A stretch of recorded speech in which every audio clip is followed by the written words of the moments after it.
বল চুদলিং current চুদলিং ভাই, current নিয়ে বলার কিছু নাই, কারেন্ট হলো পুরো চুদলিং পাম অবস্থা, ব্যবসা বাণিজ্যের গুয়া মাইরে দিয়ে থুয়ে দিয়ে কি বিদ্যুতালা না বিদ্যুতালা গেলেও এনে কাহিনী কি হয়েছে ভাই, আমি একটু সিস্টেমটা বলি। ধরেন বিদ্যুতালা অফিসে বসে রয়েছে, অফিসে বসার পরে এরকম সাপোজ কল দিয়ে গার্লফ্রেন্ডের সাথে কথা বলতেছি, হ্যাঁ বেবি বলো, কি বলো তুমি আজকে বিকেলে যাবে না, শোন আমি লাইনটা বন্ধ করে দিব, টুকি দিলাম বন্ধ করে বাবু, হ্যাঁ আই লাভ ইউ না করলে লাইন অন করবো না। ওইদিকে তো বলতেছে না আমি আই লাভ ইউ বলবো না, আমার লজ্জা লাগে।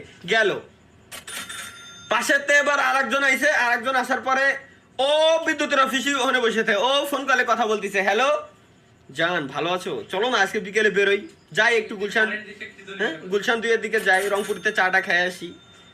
আমি যাবো না, বাসা থেকে আমার ছাড়বে না, বাসা থেকে ছাড়বে না দিলাম টুকি, তোমার আব্বুরে বলো যে আমি বাইরে, আমারে বাইরে বেরোতে না দিলে বিদ্যুৎ আসবে না, টুকি বন্ধ করে দিলাম, সব লাইন এরকম বন্ধ করে দিচ্ছে। এবার চালু করবে কিভাবে, লাস্টে আধা ঘন্টা 1.5-2 ঘন্টা পরে ফোন দিচ্ছে, জান জান গরমে মরলে যাচ্ছি জান, গরমে মরলে যাচ্ছি জান, লাইন দাও লাইন দাও, একবার আই লাভ ইউ বলো তাহলে দিবানি। ওদিকে তো ঠিকই বলে আই লাভ ইউ।